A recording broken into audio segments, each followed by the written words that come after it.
Coming up on Choppers Politics. How many letters have got in of no confidence in the PM? Just you and me talking now. Did we agree that I was going to reveal the answer? Yes, we do. I'm sure I would have said it, yes. No, I know it slipped my mind, I'm afraid. Hello and welcome to Choppers Politics. I'm Christopher Hope, the Associate Editor for Politics at the Daily Telegraph. And I'm back at my usual bar stool in the Red Lion pub during an explosive week. Yes, another one in Westminster.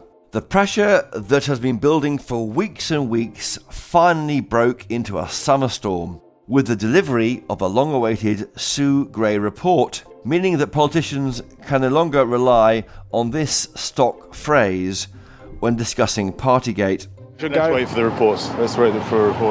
I'm waiting for the report. You're going to have to wait and see what Sue says.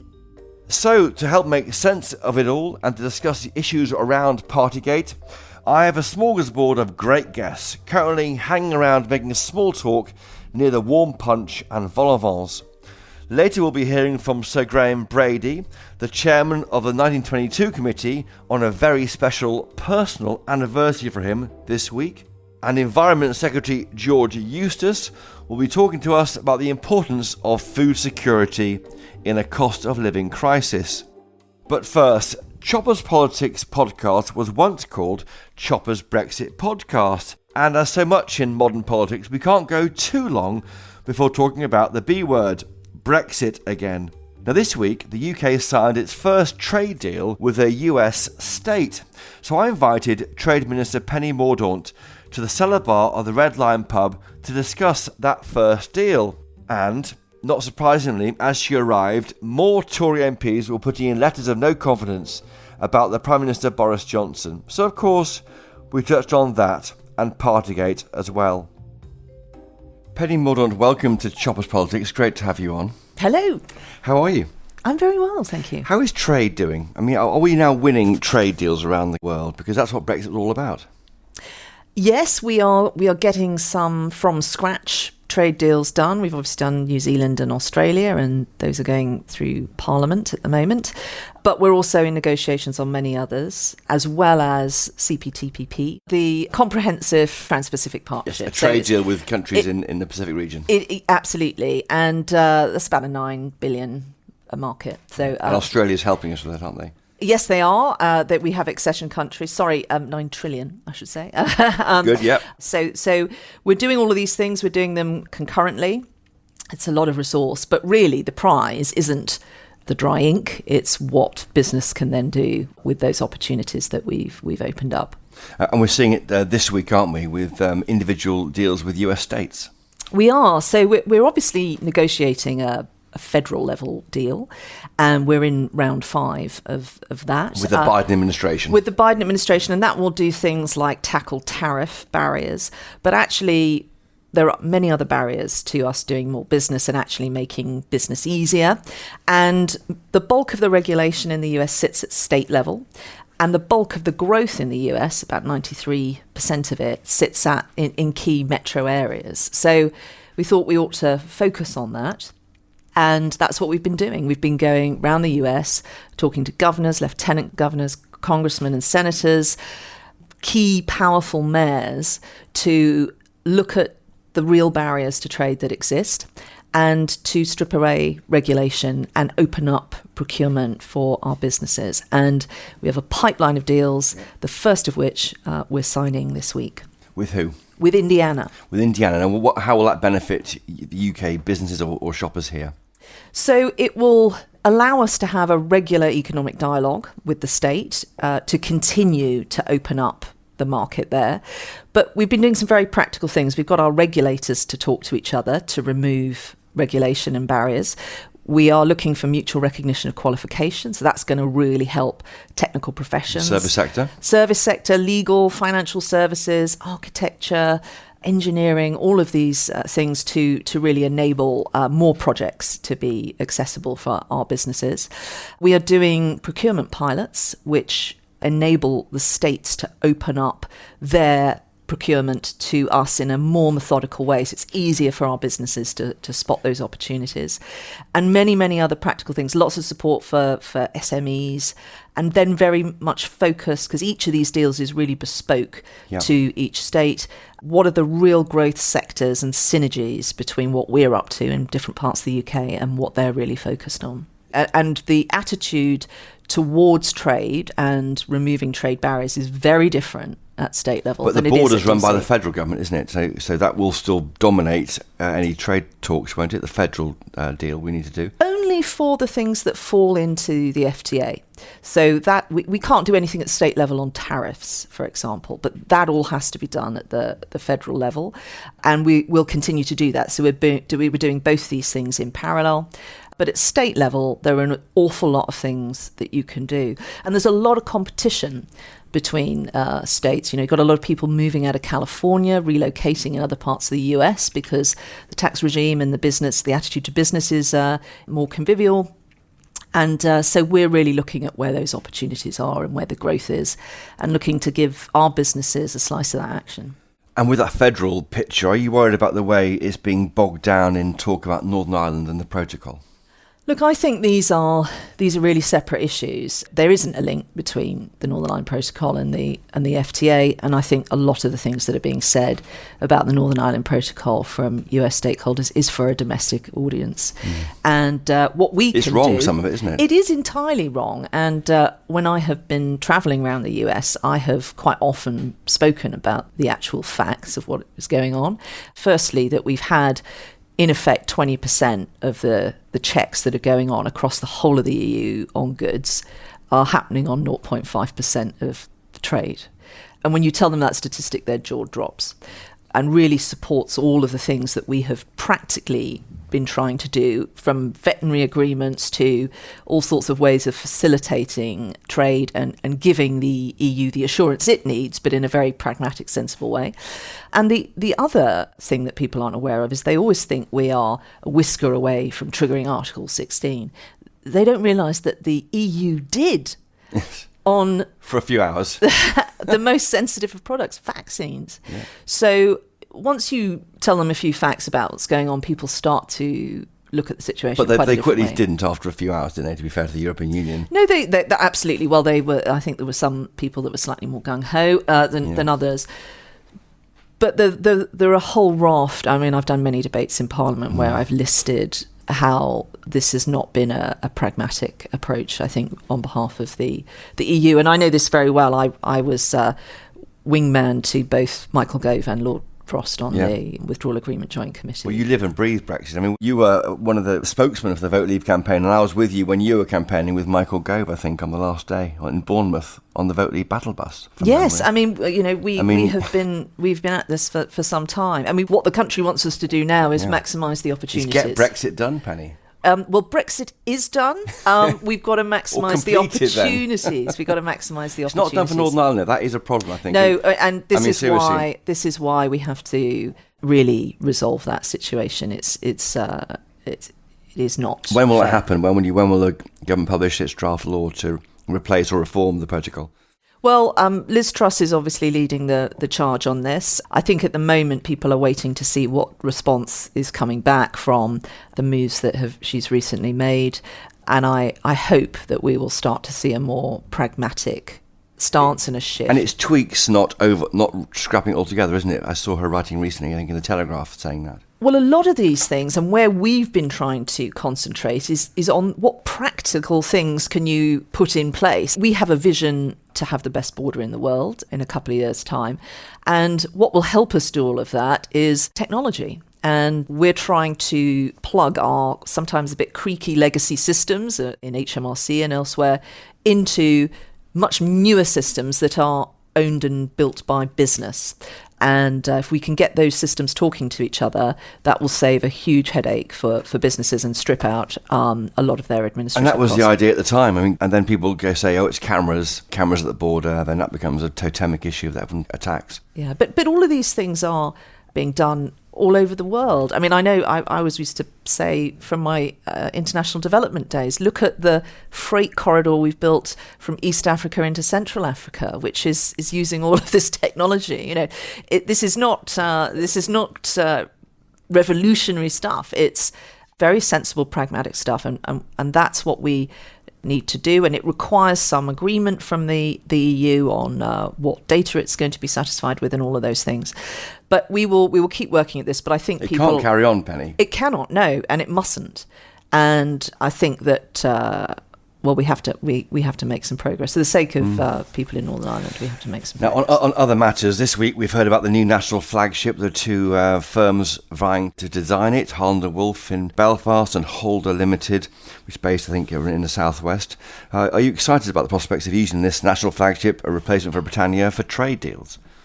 So I was always very in favour of us having some 1HMG maritime assets, and I did a business plan when I was in the old department of DFID, looking at actually what we needed across government to use vessels for, and how we could do it in the best way that would lever the best return to government, because we were having to, you'll remember, Chris Grayling's contracts on ferries. Chris Grayling. We need to send vessels over to do hurricane watch, all of these things that we need to do, which were putting a massive strain on grey hulls in the Navy.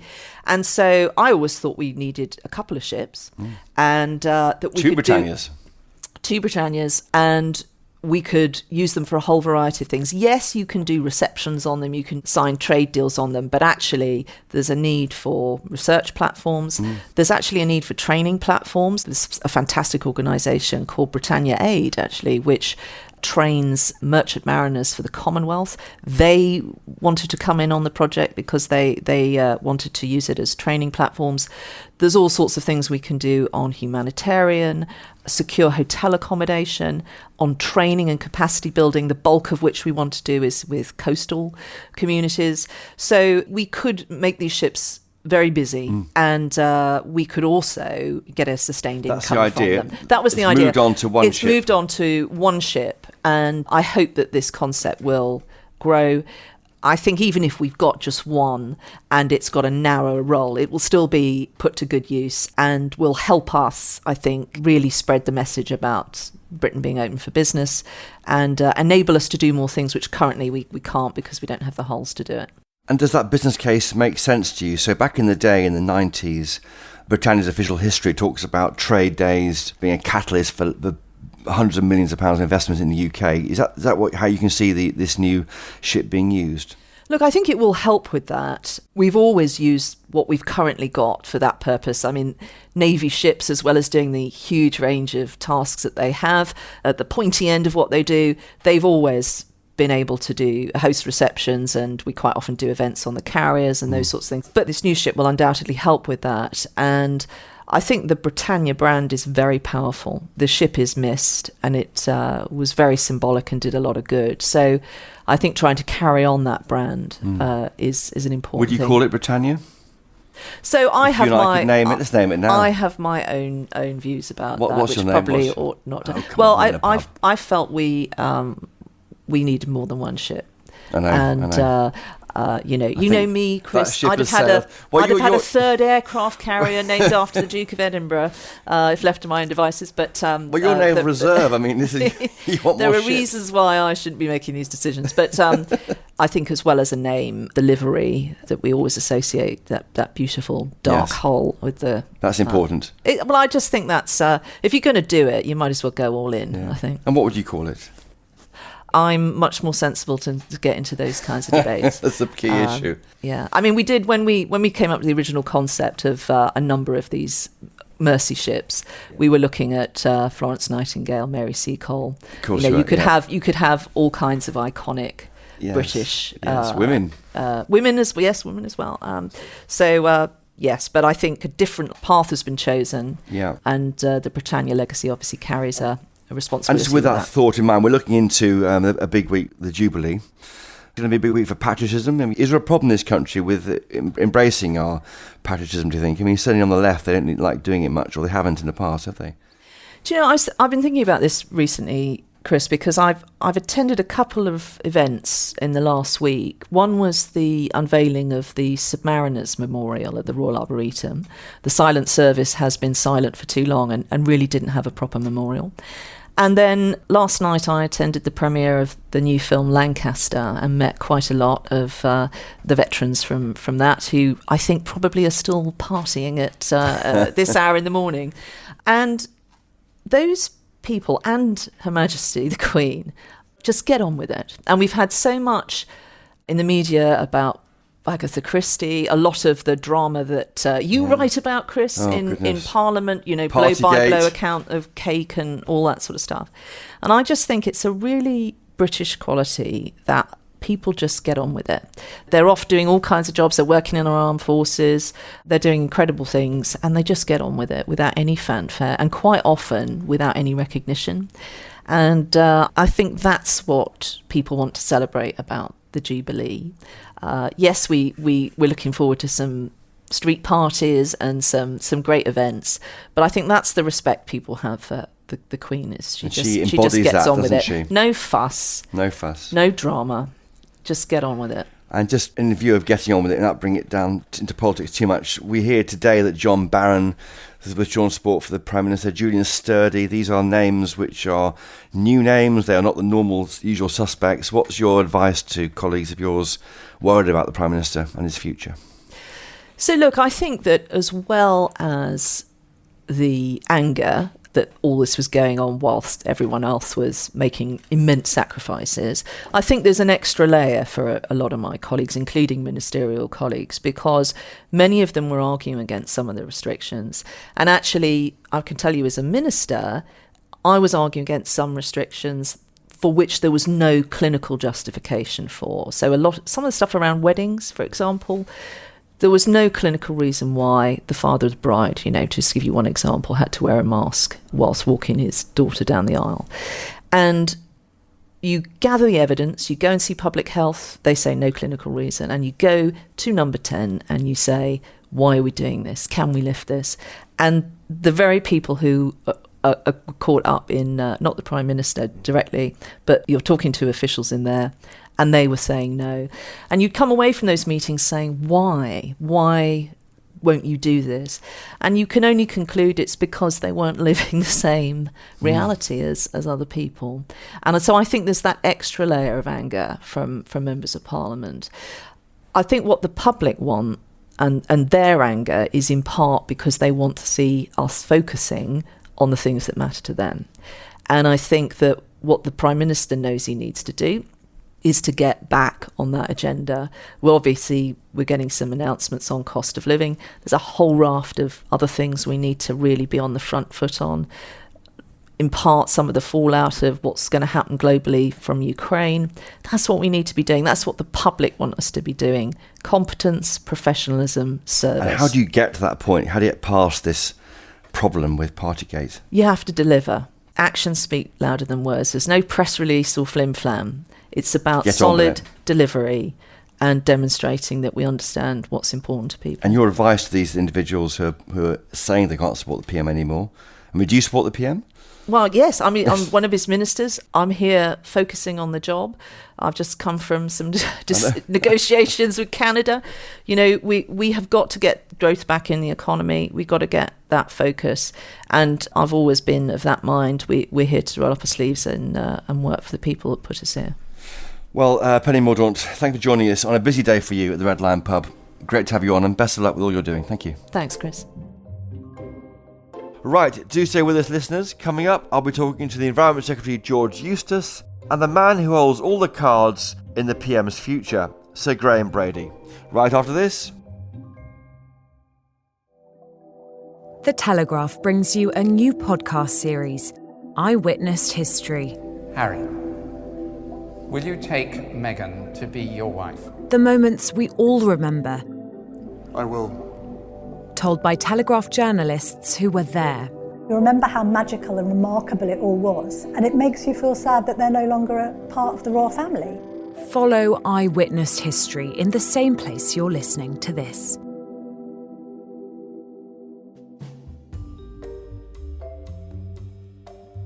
Now, if you go shopping in your usual supermarket, you will have noticed the soaring price of some basic food commodities. And a man concerned about that is George Eustice, the Environment Secretary. So this week I popped up to his office in the House of Commons to ask him about what he thought should be done to deal with the cost of living crisis. George Eustice, I've just come from the 1922 committee meeting where Boris Johnson is convincing everybody to support him and as premiership. We're here now in your office in the House of Commons. Thank you for joining us, it's a pleasure. Having us on Choppers Politics podcast. Has he done enough, do you think, to survive? Well, I think he has, in the sense that the Sue Gray report, it builds on what she said in her interim findings, but doesn't add a great deal more to what we already knew. And obviously we've had a very exhaustive police investigation. So I think obviously, it's a significant moment in that this is her final report, and, the government's going to want to read that. The Prime Minister is going to want to make sure that number 10 in particular learn the lessons from that. But I think the Prime Minister's obviously recognised that what went on in number 10, was wrong. He's apologised for that now many times. He's paid his own fixed penalty for the birthday event. And I think, for people like me, and I think for many in our party, while this has been undoubtedly, a difficult and damaging episode that we'd all obviously have preferred wouldn't have happened, we do have some really big issues as a country we've got to deal with. Yep. And I think on the big issues that the Prime Minister gets those calls right, and sometimes, he brings a boldness to decision making which actually we need at this difficult moment. Well, we'll come on to those big issues shortly, but have you been embarrassed by the government in recent weeks? Is that report embarrassing, the Sue Gray report? Well, obviously, the photos that you see, yes, it's quite damaging, and it's understandable that when people see these reports of parties that were carrying on at number 10, late into night, of course, there's going to be a high level of anger, because across the country, people couldn't go to funerals of friends, they couldn't visit loved ones in hospitals. And so all of us completely understand, the anger that many people will feel. But that's why, it's why it's been so important that we've had this very thorough police investigation with dozens of fixed penalty notices issued, because these events shouldn't have happened. And is the PM the right person to lead the party? Has he got the character to be Prime Minister? Yes, I think he has, because we've always understood, and one of the things that the electorate quite liked about Boris Johnson is, in some ways, he was quite unconventional as a politician. He would do things differently, and so they liked that. Priced in the behaviour we're talking about. Well, there's something about that sort of unconventional nature which he approaches the job that's on one level always been what also people quite liked about him, that it wasn't just ducking and diving and trying to carry on without making decisions. He actually will sometimes be quite bold. And I think, this has obviously been a very, difficult, embarrassing episode, but I still think that on the big decisions he gets it right. And I think in this, the remaining 2 years of this Parliament, he's got a great deal more to give. What your activists, our readers at Telegraph, care about often is law and order, and breaking the law is a bad one, isn't it? I mean, do you think that might damage the party at the next election? Well, look, I think at the next election there's going to be a lot of other things happening between now and then. And so the really big challenge we've got at the moment is, as we emerge from this pandemic, it's increasingly apparent that the whole world can't just stop the economy and put it in a sort of deep freeze, if you like, during lockdowns for 2 years and expect there to be no consequences. So we've got, all of us, quite a global challenge of rising prices. You've got the challenge of the Russian invasion of Ukraine and everything that goes with that. And between now and the election, we've got to steady the ship, deal with that inflationary pressure, get that back under control, and make sure that we get our economy growing again, and make sure that we, bank the advantages that we can have of leaving the European Union and regulatory reform and so on.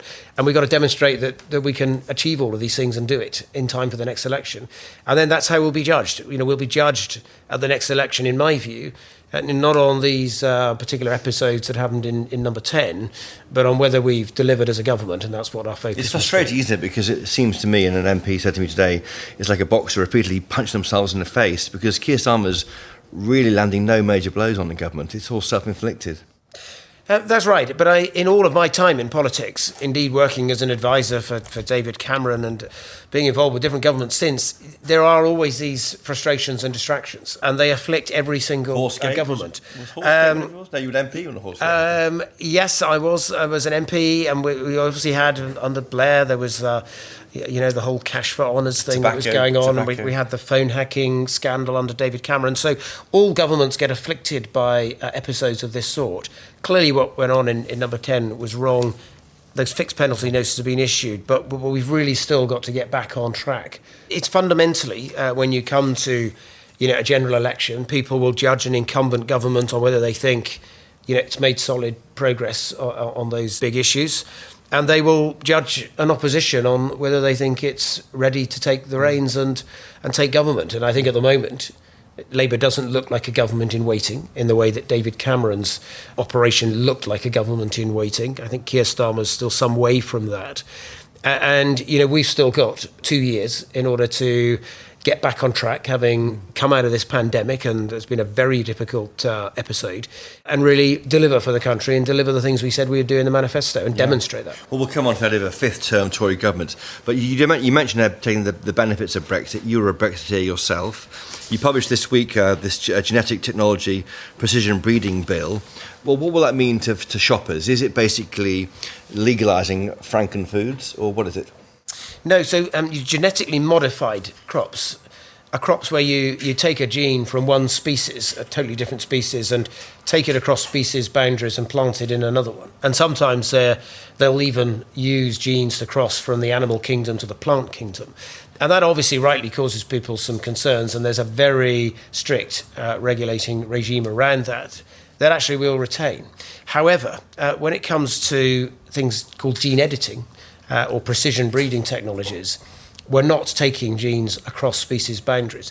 We might be taking a trait that's in one variety of wheat and more accurately placing it into a different variety of wheat. Shorter stem yes, wheat, and so it's moving traits within a species, so you're not crossing a species boundary. Like a rose, developing a rose, or... Exactly, and it could be taking a trait from one type of sugar beet and putting it into a different one in order to give you, say, resistance to, virus yellows, which is a big disease that affects sugar beet at the moment, and is the reason we've had to use neonicotinoids. And so it gives us the ability to do things that could be achieved by conventional breeding practices, and we've always selected for particular traits through plant breeding, but to be able to do it in an accelerated, more targeted way, so that we can get the traits we're seeking, but get them much faster. And if we can do that, then we really can reduce our dependence on chemical pesticides. And you couldn't do it in the European Union because they were going to regulate the area like GMO. That's right. And so what happened in the European Union is businesses were starting to use these gene editing technologies, but a judgment by the European Court of Justice in 2018 held that gene editing for the purposes of the law should be treated the same as genetic modification. Now, that was a legal judgment rather than a scientific judgment. So the European Court didn't say, we think there's something unsafe about this. What they said is the way our law is drafted, we think it should be treated as a GMO. And so what you've got in the EU at the moment is something that's based on the interpretation of a vast legal script rather than a proper scientific judgment. What we are now applying is a proper scientific judgment, rightly recognising that these precision breeding techniques are different and distinct. You're not going to allow anyone to label when things are being gene edited, are you? We don't think that's necessary, no, because the reality is that these crops will always be things that could have been bred by conventional means.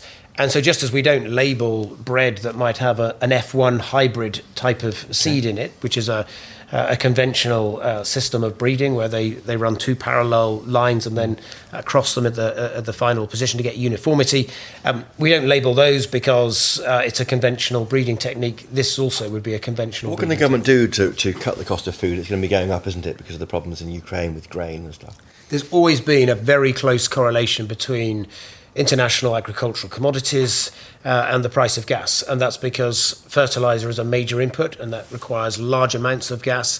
And it's because things like tractor fuel on farms and even bread lorries, which are running bread all over the country, it's a very expensive operation in terms of fuel. So there's always been a very close correlation. Food prices are rising, but not by quite as much as some people, portray it. If you hear some of the coverage about skyrocketing food prices, they're rising for sure. And in April, they went up by 1.5%. It was 0.2% in March. Overall, in the last 12 months, they've gone up by about 6.5%. So inflation is obviously running higher than we've been used to, but not quite as high as some people have suggested. And actually, in a lot of categories, there's some very ferocious competition between retailers that's keeping some of those categories, pinned down, and the cost of those down. That's helping, moderate those price rises for and people. What can the government do more? I mean, you're banning, you're not banning, are you? These buy one get one free deals. We've decided to delay that, and the idea behind ending those buy one get one free type promotions was to try and stop the situation we have where people will be on multi buys, particularly on chocolate, and actually end up consuming more than they should.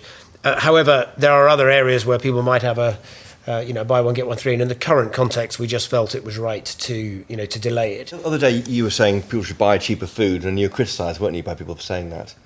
Yeah, I wasn't actually telling anybody what they should or shouldn't do because you're a Tory. Well, you don't do that, do you? We don't do that, but I always say to people, you should watch the full interview rather than watch the Twitter row about what I said. Because what did you say, George? What I was actually saying is that last time we saw price rises go up like this in 2008, the interesting thing is that although prices rose, household spending on food, particularly among the poorest 20%, didn't change that much. It stayed at around 16%. And the reason for that, when we did the behavioural analysis, is that some people did change their shopping habits. They bought fewer expensive items, cut down slightly on meats, which costs more money.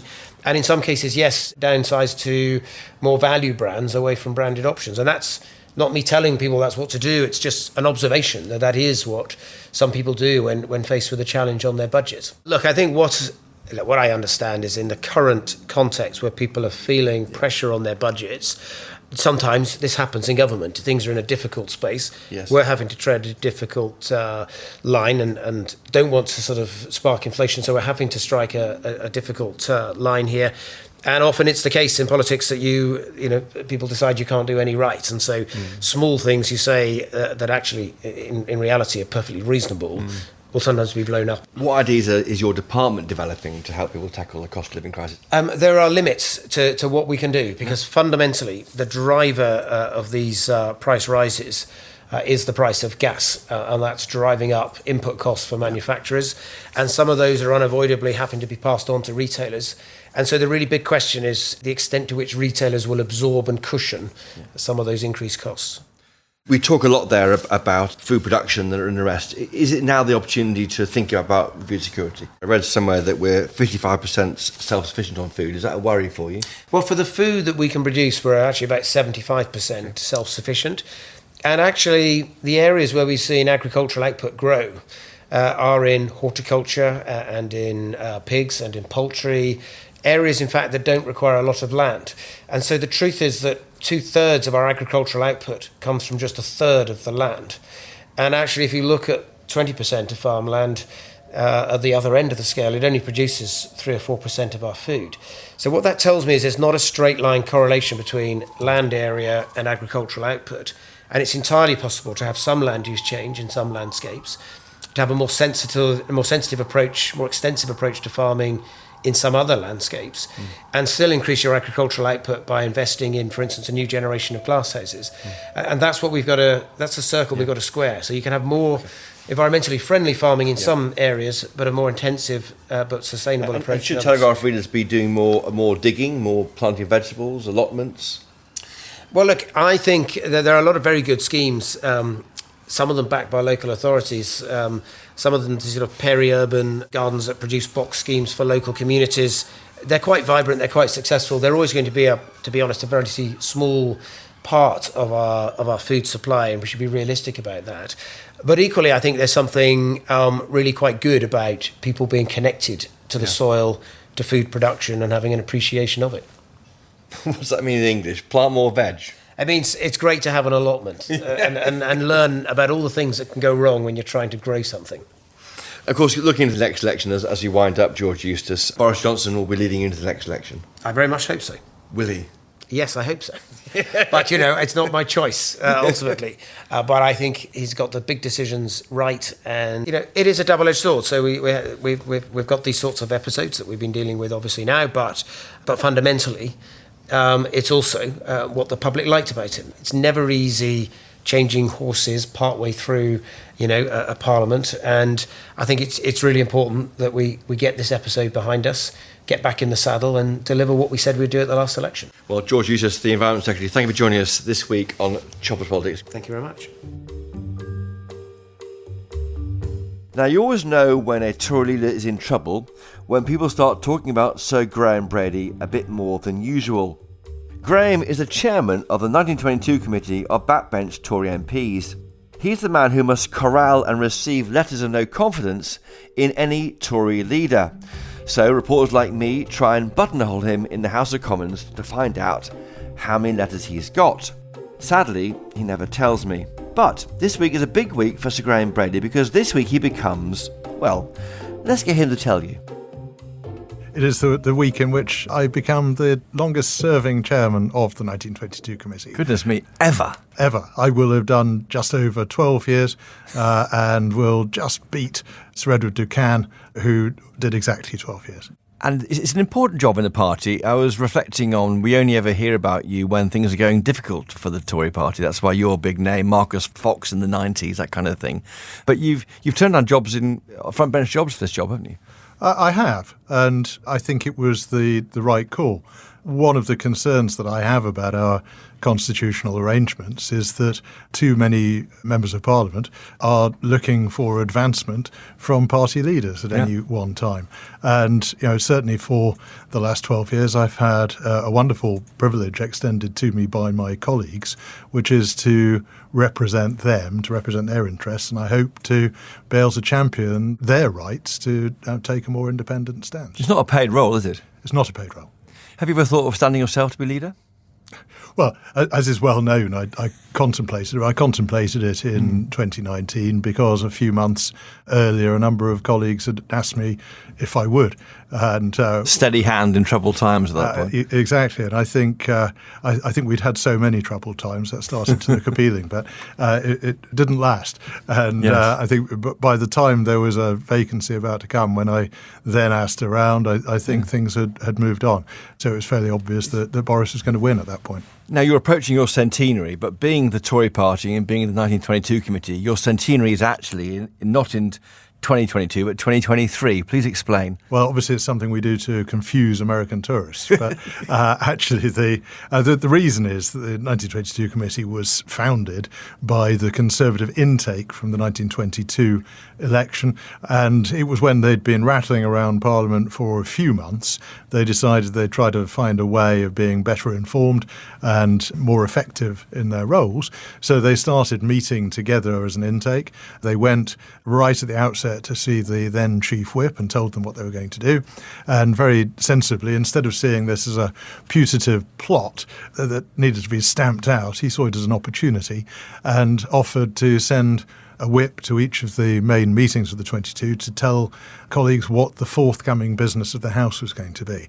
And of course, this has meant that right from the start, we've been an open channel of communication. Whips have been present at the meetings, but also for many, many years it's been the routine that after our meetings, the officers of the 1922 committee will go and sit down with the Chief Whip and discuss things that have cropped up. Sometimes things that have been said in the main meeting of the 22, but more often and more importantly, probably the things which have been discussed at the executive meeting, which goes on before. And if that's on Wednesday afternoons, 4 till 5 and 5 till 6. Indeed. And if people often get the impression that the 1922 committee leaks a little bit too much, the executive almost never leaks. It's a pretty private environment.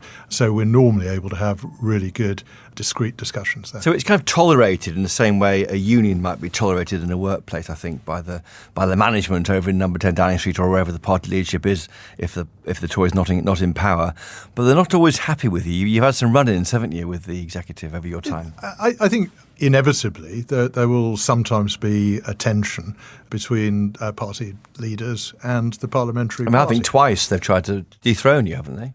The whips and the government. Well, I had candidates stand against me last year and the year before, which saw them off. Might possibly be connected to the very robust stance that I took against the lockdown restrictions over the last You're hardly helpful on Brexit either, for Theresa May's government, certainly. Well, I tried to be helpful on Brexit. The Brady compromise. The Brady Amendment that was the only positive thing on Brexit that passed was clearly an attempt to help the government out of difficulties. What was that again? Remind me. Oh my goodness! I'm afraid it's still topical. Still coming back. It was to find alternative arrangements at the Irish border, and the principle was that we kept hearing from the EU side in the negotiations that there was simply nothing that the British Parliament could agree upon, and it was fairly obvious to me that the thing that the British Parliament could agree upon was the withdrawal agreement, but without the Northern Irish border arrangements, which were so problematic. So it was a declaratory vote that said this is what we would like, and it did at least provide that answer to the EU. There was a way forward. The power of the 22 committee has always been strikes me that when you meet at 5 p.m. with a mass meeting with Tory backbenchers, you always make the minister wait for about 10 minutes. And me, being an old hand, I know that if I pop down to the committee corridor outside room 12 at about 5 o'clock, there's normally a minister there kicking their heels with nothing to do because they can't go anywhere in case they're called in. Why do you have that 10-minute delay apart from to help journalists? I think it's a point of principle, really, to establish the independence of the Conservative backbenches. It is a private committee meeting, and it's for us to decide when we wish to have a guest who is a member of the front bench. Now, of course, in recent years, we have extended an open invitation to colleagues who happen to be ministers at the time. They can come and join the assembled company for the meeting of the 22, and some do from time to time, some do reasonably regularly. But they aren't able to vote if we have elections. And I think it is an important distinction, just to point out, it is when we're in government, it is a backbench committee. Now, but by my count, you've worked with 3 Tory leaders, David Cameron, Theresa May and Boris Johnson. Who was easiest to get on with? Well, they've all been very, very different in style. And, I suppose where David Cameron would sit with his shoes off and his feet up on the coffee table and his hands behind his head. It certainly wasn't like that with Theresa. I can imagine Theresa May like that. And we would have tea in china cups, and it was all very more very formal, proper. wasn't it? Yeah. A little bit more formal, but also I saw quite a lot of Theresa during the time that she was Prime Minister, and there were obviously some difficult times, but there are also, I think, moments when we were able just to have very good private discussions. And it was tricky for her, emotional. I've been outside that meeting room when you've had these meetings. And Theresa May, I think, famously, after losing the meaningful vote 3 in 2019, she just announced, didn't she, at the 22, I will stand down if you accept this deal. Obviously you were chairing the meeting. Yes. And it is difficult because we are all members of the same party sometimes. Your colleagues, your friends. Exactly. And, of course, we will sometimes have disagreements about policy or style or whatever. But seeing human beings going through those very difficult moments, it is painful. With the 3 prime ministers that I've dealt with in this capacity, I've always tried both to give my own advice, but also to be very clear about what I think the balance of opinion in the It's party. a different way of serving politics, isn't it, that you've chosen this route rather than, as you say, preferment and doing things in government, being minister for paperclips, whatever you might choose to not be or be. But you've chosen this route, haven't you? Well, maybe it chose me in a way. It's not something I ever thought I'd be doing. When somebody suggested it to me when Michael Spicer was approaching the time when he was going to leave the Commons, I thought it was crazy because I wasn't nearly old enough. Now I find distressingly I am old enough. You're a grandee, Graham. I've got to ask you about COVID. Now, you've been one of the champions against all the various COVID lockdowns, restrictions. What's your reaction to these photographs of parties in Downing Street? Well, obviously, the whole episode has been unfortunate. But as you say, I was far more concerned from the outset what I thought was a grossly illiberal approach that was taken in the COVID response. And I just think that government overstepped the proper boundaries to tell people that it was illegal to see their children or grandchildren unless they already lived with them, to make it impossible for people to see dying relatives. These, I think it's very seriously questionable what was allowed to happen. And one of the things I fear that led to that was the fact that the House of Commons didn't sit properly in its usual way.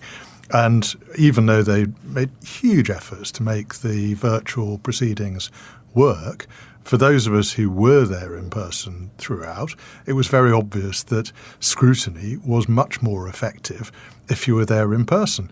You couldn't, if you were zooming into the chamber, for instance, intervene on a minister. So if a minister says something that was plainly wrong or made no sense, if you're in the chamber, you could come in and come back at them. So for me, it was that was why you opposed it. But you see what was happening behind the scenes in Number 10. Now, that says to me that Boris Johnson and his team didn't really believe in the rules themselves either, even though they're imposing them on us. I think it's very difficult. Of course, there is truth that there was a hugely pressurised work environment and a lot of people who were working very long days and so on. But equally, I think we were all very conscious of the restrictions. They were quite extreme restrictions that were in place. And clearly people are angry about both what appeared to be going on in Downing Street and what seemed to be going on in Durham with the leader of the opposition as well. Is the PM's position tenable in your view? Well, Chris, I'm not going to get into conversations about what might happen in the future. You know that I have a very particular constitutional role and function to perform, so I think it would be wrong for me to enter. Well, I've just got one last question. I mean, no one's listening apart from my mother and Louisa, the producer, but how many letters have got in of no confidence in the PM? Just you and me talking now. Yeah, of course, just you, me and the gatepost, yes. I'm sure. Did we agree that I was going to reveal the answer? Yes, we do. I'm sure I would have said it, yes. No, I know it slipped my mind, I'm afraid. So. You are absolutely Sphinx-like on this and have been as long as I've known you, which is your credit in the mad world of Westminster. Graham Brady, the longest-serving chairman of the 1922 committee. Thank you for joining us this week on Choppers Politics. Great to have you on. Thank you. Thank you, Chris. Well, that's all for this week, listeners. Let me know your thoughts on what we've discussed today. Email me, chopperspolitics@telegraph.co.uk, or on Twitter, tweet me @chopperspodcast.